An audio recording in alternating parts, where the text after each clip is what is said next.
ఈ రాత్రికాల సమయంలో కొద్ది నిమిషాలు దేవుని యొక్క వాక్యాన్ని ధ్యానించుకుందాం. యెహెజ్కేలు గ్రంథము 13వ అధ్యాయము 10వ వచనాన్ని చదువుకుందాం.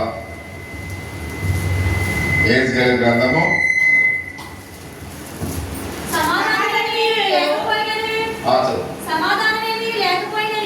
సమాధానము ఏమీ లేకపోయినను సమాధానమని చెప్పి నా జనులను మోసపుచ్చుచున్నారు.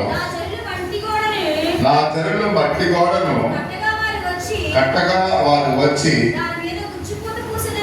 దాని మీద గచ్చిపోత పూసెదరు. చిన్న ప్రారంభం చేసుకుందాం.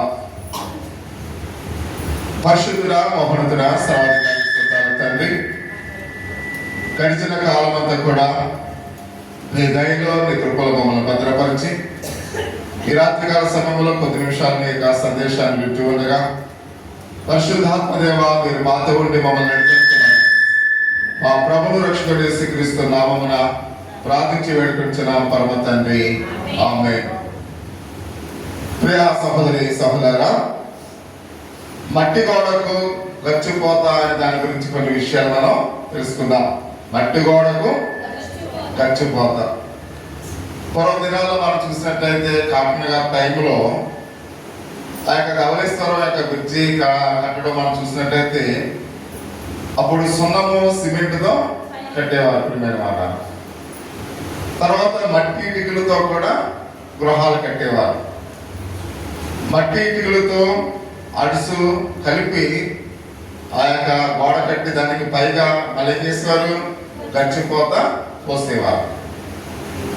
మనం ఆలోచన చేస్తున్నప్పుడు నేను చెప్పే మాట ప్రకారము మీరు చేయక లోక సువార్త 6వ అధ్యాయము 46 నుండి 48 వచనాల్లో ఆయన అంటూ ఉన్నాడు, నేను చెప్పు మాటల ప్రకారము మీరు చేయక ప్రభువా ప్రభువా అని పిలుచుట ఎందుకు? నా యొద్దకు వచ్చి నా మాట విని వాటి చెప్పున చేయి ప్రతివాడు ఎవరి పోలి ఉండడో మీకు తెలియచేతును. వాడు ఇల్లు కట్టవలనని లోతుగా త్రవ్వి బండ మీద పునాది వేసిన వాడిని పోలి ఉండెను. వరద వచ్చి ప్రవాహము ఆ ఇంటి మీద వడిగా కొట్టెను. అది బాగుగా కట్టబడినందున దాన్ని కదలక పోయింది. అంటే అది బాగుగా కట్టబడినందున అది కదిలింపలేకపోయేను అని ఇక్కడ ప్రభు సెలవిస్తున్నట్టుగా మనం చూస్తూ ఉన్నాం. అంటే దేవుని మాట ప్రకారం మీరు చేయక, అంటే మనం దేవుని యొక్క విశ్వాసంలో ఉంటున్నప్పుడు, దేవుని యొక్క అడుగు జాడలో మనం ఉంటున్నప్పుడు దేవుడు ఏదైతే చెప్తూ ఉన్నాడో ఆ పని మనము చేయవలసిన వారమైనట్టుగా మనం చూస్తూ ఉన్నాం. అంటే ప్రతి వాడు ఎవరు పోలి ఉన్నాడో ఆయన మనకు తెలియపరుస్తూ ఎవరికి వాడు ఇల్లు కట్టవాలని ఉండి లోతుగా తల్లి బండ మీద పునాది వేసిన వాళ్ళని పోలి ఉండేను. అంటే మనము బండ మీద కట్టిన గృహాన్ని మనం చూస్తున్నట్టయితే చూడండి, మా బైబిల్ గ్రంథంలో ఇసుక మీద కట్టినవాడు, బండ మీద కట్టినవాడు వరద వచ్చి వాన వచ్చినప్పుడు ఆ ఇసుక మీద ఉన్న గృహం ఏమైపోయింది? పడిపోయింది. కాబట్టి ఇక్కడ మనం చూస్తున్నాం బండ మీద ఉన్న గృహము నిలిచి ఉన్నట్లుగా స్థిరముగా ఉన్నట్లుగా మనం చూస్తూ ఉన్నాం. అంటే మనము కూడా మన గృహాన్ని కట్టేటప్పుడు బండ మీద కట్టవలసిన వారిగా పరిశుద్ధ గ్రంథంలో అయితే మనం చూస్తున్నాం. ప్రియ సహోదరి సహోదరా, కాబట్టి మట్టి గోడకు గచ్చిపోత పోయాలని వాటిని దేవుడు ఆశీర్వదించాలని మనం ఎప్పుడు కూడా కోరుకోకూడదు ప్రియమైన వాళ్ళు. అంటే మనం ఏదో టెంపరీగా కట్టేసి మట్టి గోడ కట్టేసి దాని మీద సిమెంట్ రాయిస్తాం అనుకోండి, పైకి ఎలా కనపడుతుంది? అది సిమెంట్ గోడలా కనపడుతుంది. కానీ లోన ఆ గోడ దేనితో కట్టబడ్డది? మట్టితో కట్టబడ్డది.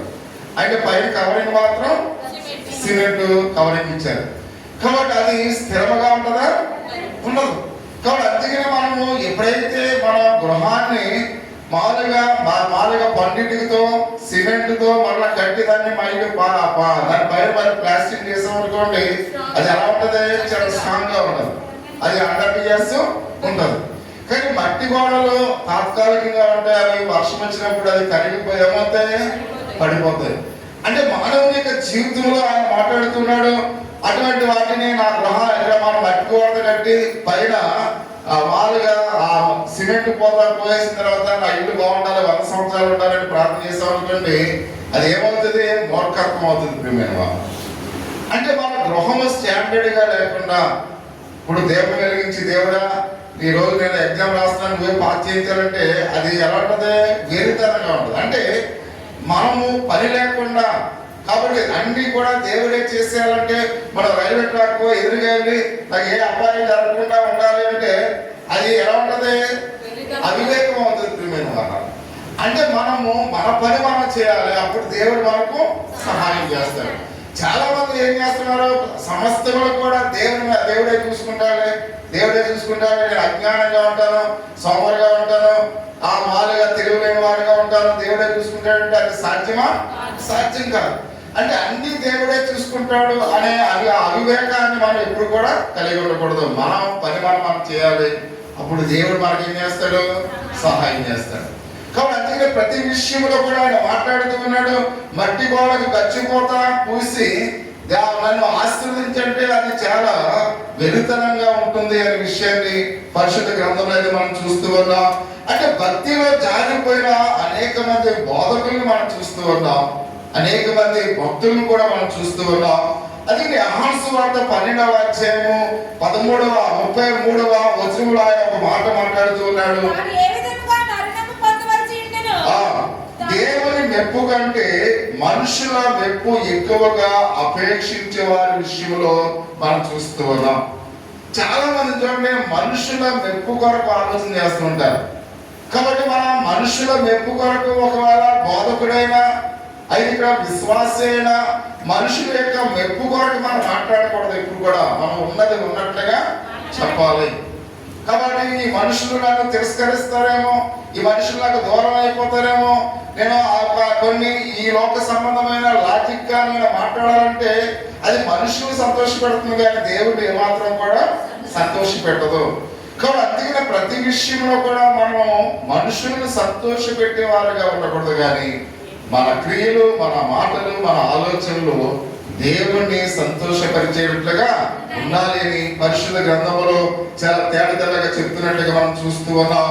అందుకనే సమాధానం లేనప్పుడు సమాధానం అని చెప్పుచు జనులను కట్టుచున్న మట్టి గోడ గచ్చిపోతపోయేవని మనం చూసినట్లయితే ఆ పాపులను ప్రత్యాతాపములకు నడపకుండా దానికి బదులు వారు ఆ జోకట్టి సమాధానం అంటూ దేవుని యొక్క సేవకులు ఉండకూడదని మనం చూస్తూ ఉన్నాం. అంటే ప్రతి విషయంలో కూడా అయితే మనము దేవుని యొక్క సేవకుడు ఆ మామూలుగా ఆ మామూలుగా గోడని దేనితో కట్టకూడదు? మట్టితో కట్టకూడదు ప్రియమైన వాళ్ళు. అంటే విశ్వాసం యొక్క హృదయాన్ని వాళ్ళ యొక్క ఫౌండేషన్ లో చాలా బలమైన విశ్వాసులుగా కట్టాలి.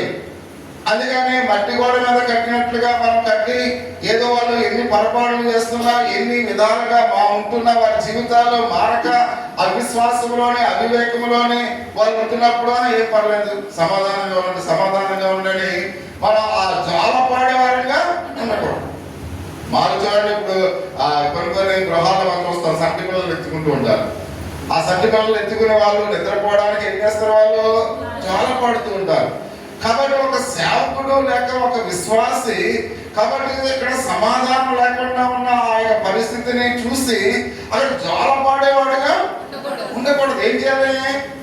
వాళ్ళని పాప క్షమాపణలోకి నడిపించాలి, వాళ్ళ ప్రత్యాతాపంలోకి నడిపించాలి, వాళ్ళు చేసే ఆ యొక్క పనులు వారికి తెలియచేయాలి, దానివల్ల వచ్చే పరివాసాలను వాళ్ళకి తెలియచేయాలి. కాబట్టి ఏదైనా చిన్నపిల్లలు ఏదైనా పొరపాటు చేస్తున్నారనుకోండి, మనం చూస్తూ ఉన్నప్పుడు వాళ్ళని ఏం చెప్పాలి? వాళ్ళు గద్దించాలి, నువ్వు చేస్తున్నది పొరపాటు, దీని పరివాసానం రేపొద్దుగా చాలా ప్రమాదం అవుతుంది అని వాళ్ళని ఏం చేయాలి? చెప్పాలి ప్రియమైన వాళ్ళ. కాబట్టి వాళ్ళు సరైన మార్గంలో ప్రతి ఒక్కరు కూడా మన పిల్లలే కావలసిన లేదు, మనం ఒకవేళ మన స్నేహితులు పిల్లలైనప్పుడు కూడా వాళ్ళు ఒకవేళ చెడు ఆలోచనతో ఉన్నప్పుడు చెడు మార్గాల్లో నడుస్తున్నప్పుడు వాళ్ళు మనం ఏం చేయాలి? సరి చేయవలసిన ఆ యొక్క బాధ్యత ప్రతి ఒక్కరి మీద ఉంది. నాకెందుకులే అనుకుని జోలపాడే వారంగా మనము ఎంకరేజ్ చేయకూడదు. ఎవరిని కూడా ఏం పర్వాలేదమ్మా, ఇదే కరెక్ట్, ఇది నువ్వు చేసేది కరెక్ట్ అని మనం ఎవరిని కూడా ఏం చేయకూడదు? జ్వాల పాడే వారముగా ఉండకూడదు అనే విషయాన్ని పరిశుద్ధ గ్రంథంలో చాలా తేటతెల్లగా ఆయన చెప్తున్నట్లుగా మనం చూస్తూ ఉన్నాం. కాబట్టి అటువంటి వారితో సంతోషిస్తూ ఉన్నారని మనం అనకూడదు ప్రియమైన వాళ్ళు. అలాంటి వారితో వాళ్ళు సంతోషంగా ఉన్నారా? వాళ్ళు సంతోషంగా లేదు. కానీ వాళ్ళు సంతోషిస్తున్నారు, చాలా ఆనందంగా ఉన్నారు అంతా కూడా అన్నట్లుగా మనము ఉండకూడదు. ఎందుకంటే ఆ పరివాసానము వాళ్ళకి చెప్పాలి. దానివల్ల వచ్చే నష్టము, వచ్చే ఆ కష్టము, వచ్చే ఇబ్బంది, వచ్చే ఇరుకు, వచ్చే అవమానము ఇవన్నీ కూడా వాళ్ళకి ఎక్స్ప్లెయిన్ చేసినప్పుడే వాళ్ళు ఆ వచ్చే పరివాసానము వాళ్ళు తెలుసుకున్నప్పుడే వాళ్ళు మళ్ళా అటువంటి తప్పులు చేయకుండా వాళ్ళు ఉండడానికి అవకాశం అనేది ఉంటుంది అనే విషయాన్ని ప్రతి ఒక్కరిని కూడా గమనించవలసిన వారి బట్టిగా మనం చూస్తూ ఉన్నాం. అందుకే పాపము అయితే ఎప్పుడైతే వారు ఒప్పుకుంటారో విరోధముగా సమాధానము అయితే పడకుండా అయితే వాళ్ళకి మనం అంటే వారి యొక్క పాపాన్ని ఒప్పుకోకుండా సర్లే సమాధానం పడిపోయారు అన్నట్లుగా ఉండకూడదు. ఇప్పుడు ఎవరైనా ఏదైనా మామూలుగా ఎవరైనా ఒక వస్తువు దొంగిలించారు అనుకోండి, అది ఇవ్వకుండా సమాధానంగా ఉంటే అని అనకూడదు. అంటే మనం ఏదైనా ఒక తప్పు చేస్తే దాని విషయంలో మనం పరిపూర్ణంగా పాప క్షమాపణ మనం పొందుకోవాలి. మన తప్పును మనం ఏం చేయాలి? క్షమాపణ అడగాలి. అప్పుడు అది సమాధానం అవునట్లుగా ఉంటుంది.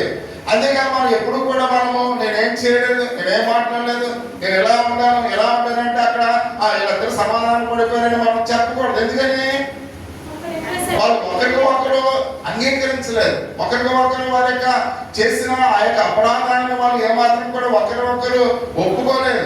కాబట్టి ఒప్పుకోలేనప్పుడు వీళ్ళందరూ కూడా సమాధానంగా ఉన్నారు, వీళ్ళందరూ కూడా హ్యాపీగా ఉన్నారని మనం చెప్పగలమా? చెప్పలేం. కాబట్టి అందుకని వాళ్ళు ఏం చేయాలి? సమాధానపరచాలి. వాళ్ళు వారి యొక్క చేసిన అపరాధములను దేవుని యొక్క సన్నిధానంలో ఒకరి పట్ల ఒకరు క్షమించుకునేలాగా ఉండాలి. అప్పుడే దేవుడు వాళ్ళకి ఏమిస్తాడు? సమాధానం ఇస్తాడు. అందుకని ఈ వస్తువు నేను ఇవ్వకుండా అంటే ఆ వస్తువు ఇవ్వకపోతే అక్కడ ఎవరైనా సమాధానం ఉందా? సమాధానం లేదు. ప్రతి విషయంలో కూడా మనం చాలా జాగ్రత్తగా ప్రతి అడుగును వేయవలసిన వారమైనట్లుగా పరిశుద్ధ గ్రంథంలో అయితే ఆయన మాట్లాడుతున్నట్లుగా మనం చూస్తూ ఉన్నాం. అంటే క్రీస్తులో ఇక్కడ మనం కడగబడినప్పుడే మనము రక్షణ పొందిన వారుగా ఉంటాం. క్రీస్తులో కడగబడకుండా నేను రక్షణ పొందాను, నా పాపములను కూడా దేవుడు క్షమించాడంటే అది సాధ్యం కాదు. అంటే మన పాపము కడగబడాలి అంటే మన క్రీస్తు రక్తములో కడగబడాలి ప్రియమైన. అప్పుడే దేవుడికి మనకు ప్రభు సమాధానము ఇచ్చేవాడిగా ఉంటాడు. క్రీస్తు రక్తములో కడగబడకుండా నేను దేవుడితో సమాధానం కలిగి ఉన్నానంటే అది సాధ్యం కాదు. మన పాపములు ఒప్పుకుంటే మనం దేవుడితో సమాధాన పరచబడతాం ప్రియమైన వాళ్ళని. అందుకని ఎప్పుడు కూడా మనం చేసిన ప్రతి అపరాధములను దేవుని సన్నిధానంలో మనం చేయాలి, ఒప్పుకోవాలి. అందుకనే ఒకసారి చెప్పారు, రూపస్ పాస్టర్ గారని సెంట్రల్ సిటీలో పెద్ద సంఘం, ఆ సినీ థియేటర్ పక్కన ఉంటుంది, 2 స్టైల్ బిల్డింగ్ లో ఒక పెద్ద చర్చి ఉందన్నమాట సెంట్రల్ సిటీలో.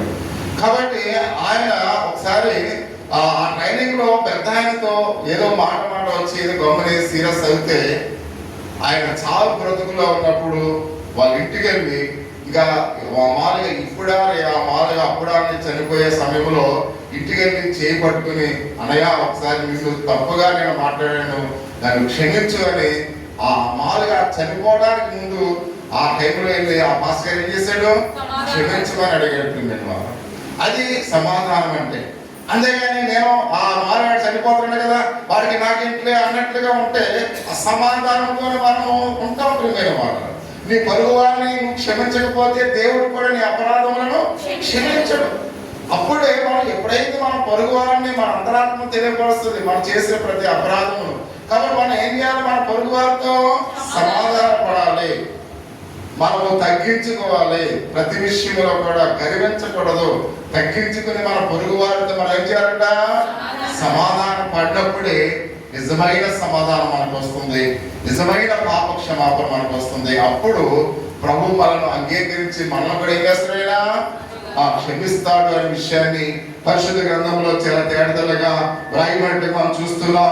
మీరు పరిశుద్ధాత్మతో నింపబడినప్పుడు ఆయన మనల్ని సమర్థిస్తాడు ప్రియమైన వాళ్ళు. క్రీస్తు రక్తంలో కడగబడి పరిశుద్ధాత్మతో మనం నింపబడినప్పుడు ప్రభు యేసుక్రీస్తు వారు ఈయన వీరందరూ కూడా నా ద్వారా నా రక్తంలో కడగబడి ఉండాలని తండ్రి అయిన దేవునితో వాళ్ళు ఏం చేస్తాడైనా సమాధాన పరుస్తాడు అనే విషయాన్ని పరిశుద్ధ గ్రంథంలో అయితే మనం చూస్తూ ఉన్నాం.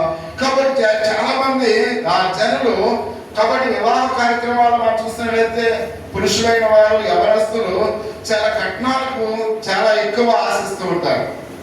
కాబట్టి పూర్వ దినాల్లో బైబిల్ గ్రంథంలో మనం చూసినట్లయితే ఆడపిల్లలకు ఎదురు కట్నాలు ఇచ్చారు, ఓలు ఇచ్చేవారు. యాకోబు కూడా ఆ చేసుకునే అమ్మాయికి ఏం చేశాడైనా ఓలు ఇచ్చాడు. ఓలు అంటే తిరిగి కట్నం ఇచ్చాడు. యాకోబు అయితే కట్నం కాకుండా ఏం చేశాడు? కొలువు చేశాడు. ఎన్ని సంవత్సరాలు? 7 సంవత్సరాలు. మళ్ళీ ఒక అమ్మాయిని చేసుకోవడానికి మరలా 7 అంటే 14 సంవత్సరాలు బాల్యతనం చేశాడు. మీరు ఎవరైనా చేస్తారా ఈ రోజుల్లో? అంటే మనము సాధారణంగా క్రైస్తవ కుటుంబాలు కూడా కట్నానికి ఆశపడుతూ ఉన్నారు. కాబట్టి అంత మాత్రమే కాకుండా ఏదైనా వివాహము ఆ ముహూర్తం లేకపోతే వివాహము చేయట్లేదు. పాస్టర్ గారేమో సంబంధం చూడాలి, మాస్టర్ గారు ఎన్ని కూడా చేయాలి, కానీ ముహూర్తం వచ్చేసరికి వీళ్ళు ఎక్కడికి వెళ్తారు? వేరే వాళ్ళ దగ్గరికి వెళ్తారు. కాబట్టి వేరే వాళ్ళ దగ్గరికి వెళ్ళిన తర్వాత ఏమంటారు? మనం చూసినట్టే ఆ అన్యాచారాలతో వివాహం జరిగిన తర్వాత వీళ్ళ గురించి ప్రార్థన చేయండి, వీళ్ళు దీవించమని ప్రార్థన చేయండి అంటారు. అది దేనితో సమానంగా ఉందంటే మట్టి గోడతో సమానంగా ఉంది. ప్రియమైన వారు, అంటే మనము అలాగా మనం చేసిన వారిని కూడా అన్య ఆచారాలతో కాబట్టి ఇక్కడ మనం చూస్తూ లేకపోతే మన యొక్క వివాహం మొత్తాలేమో వేరే వాళ్ళతో మనం పెట్టించుకుని కాబట్టి దీవించేటప్పుడు ఎవరు ప్రార్థన చేయాలి? మాస్టర్ గారు ప్రార్థన చేయాలి. కాబట్టి మాస్టర్ గారు ప్రార్థన చేయాలంటే దాన్ని దేనితో పోలుస్తుంది బైబిల్ గ్రంథము? మట్టి గోడ లేదా గచ్చిపోత వేసిన దానితో సమానము అని అడుగుతున్నట్టుగా మనం చూస్తున్నాం. కాబట్టి వివాహం అన్ని విషయాల్లో ఘనమైంది కాబట్టి దాన్ని దీవించాలంటే మట్టి గోడ గచ్చిపోత కాదు. ప్రియమైన వాళ్ళు, అది ఒక పరిమైనగా గోడగా ఉన్నప్పుడు అది ఏమవుతుంది? స్థిరముగా ఉంటుంది. అలాగే ఒక క్రైస్తవ పాస్టర్ గారు చెప్పిన దాన్ని అనుసరిస్తూ చేస్తున్నట్లయితే ఆ యొక్క విషయాన్ని మనం ఆలోచన చేస్తున్నప్పుడు అది స్థిరముగా ఉంటుంది. చాలా మనం చూసినట్లయితే దేవుడు నమ్ముకున్న వారు కూడా పాస్టర్ గారు వచ్చి ప్రార్థన చేసి వెళ్ళిపోండి, తర్వాత మళ్ళీ పాస్టర్ గారు చేసిన తర్వాత ఎవరు వస్తారు? మళ్ళీ వేరే వాళ్ళు వస్తారు. మళ్ళీ ప్రార్థన చేసి వాళ్ళు ఆ యొక్క టెంకాయలు కూడా కొడుతుంటారు. అంటే రెండు ఆలోచనలతో చాలా మంది అంటే క్రైస్తవులుగా మారిన తర్వాత కూడా అన్యాచారాలు చేసేవారు వాళ్ళు ఎలా ఉంటారంట? మట్టి గోడ వలె ఉంటారు. అది తర్వాత కవరింగ్ లాగా దానికి మాలు కట్టుకుంటే ఆ మాలుగా అది ప్లాస్టిక్ చేసినట్లుగా ఉంది, కానీ అది స్థిరమైనదిగా. అంటే మన క్రైస్తత్వానికి వచ్చిన తర్వాత మన అన్ని ఆచారాలు కూడా ఏమవ్వాలి? మార్చబడాలి. ప్రియమైన వారు, కాబట్టి అందుకని ప్రతి విషయంలో కూడా ఆయన మాట్లాడుతూ ఉన్నాడు. కాబట్టి మట్టి గోడ మీద గచ్చల పూత కదా అని ఒకసారి ఆలోచించారు ప్రియమైన వాళ్ళగా. కాబట్టి ఇలాగ పాస్టర్ గారు ప్రార్థన చేసిన కాబట్టి దేవుడు అది వింటాడా వినడు అనే విషయాన్ని పరిశుద్ధ గ్రంథంలో అయితే మనం చూస్తూ ఉన్నాం. కాబట్టి చూడండి, లంచముతో వరకు ఒక ఆయన కట్నం గారు ఇల్లు కాలిపోతుందా అని గట్టిగా కేకేస్తున్నాడండి. పొలంలో ఉన్న జనాలందరితో ఒరే కట్నం గారి ఇంటి కాలిపోతుందా, కట్నం గారి ఇంటి కాలిపోతుంది అన్నాడు. అక్కడ ఉన్న వాళ్ళు అన్నారంటే ఒరే కట్నం గారి ఇంటి కాలిపోవడం కాదురా, మన ఇల్లే కాలిపోతుందా అంటాడంటే. ఇదేంటి కట్నం గారి ఇంటి కాలిపోతే మన ఇంటి కాలిపోతుంది అంటే ఏంటంటే మళ్ళీ కట్నం గారి ఇంటి కట్టుకునేటప్పుడు మన అందరం కూడా ఆయనకి ఏమివ్వాలి? అధిక వడ్డీలు అధిక పన్నులు చెల్లించాలి. అంటే అధిక పన్నులు చెల్లించడం ద్వారా లంచముతో ఆయన ఏం చేస్తాడు? ఇల్లు కట్టుకుంటాడు. కాబట్టి ఆ కట్టుకున్న తర్వాత పాస్టర్ గారు మీరు వచ్చి ప్రార్థన చేయాలంటే అది ఎలా ఉంటుంది? ఇంకా లంచముతో కట్టబడిన గృహానికి వెళ్ళి ఈ గృహాన్ని దీవించాలని ప్రార్థన చేస్తే ఎలా ఉంటుంది? మట్టి గోడతోనే సమానాన్ని బైబిల్ గ్రంథంలో మనం చూస్తున్నాం. అంటే మనం చేసేది యథార్థమైనది కానప్పుడు, మన విశ్వాసము యథార్థమైనది కానప్పుడు, కాబట్టి మనం ఇప్పుడు చూడండి ఆ ఫ్యామిలీ అంతా కూడా సినిమాకి వెళ్తున్నట్టు పాస్టర్ గారు వచ్చి ప్రార్థన చేయండి అది ఎలా ఉంటుంది? అమ్మా వాళ్ళు ఎందుకు ఎక్కడికి వెళ్తున్నారు? సినిమాకి వెళ్తున్నారు. కాబట్టి పాస్టర్ గారు ప్రార్థన చేస్తే ఎలా ఉంటుంది? ఎంటగారుగా ఉంటుంది. అంటే కొన్ని విషయాల్లో మనము మామూలుగా మనం చేసే చెడ్డ విషయాలు కూడా దేవుడు ఆశీర్వదించాలని ప్రార్థన చేస్తే అది ఎలా ఉందంటే మట్టి గోడ మీద ఆ పోత పోసినట్లే ఉంటుందని పరిశుద్ధ గ్రంథంలో అయితే మనం చూస్తూ ఉన్నాం. కాబట్టి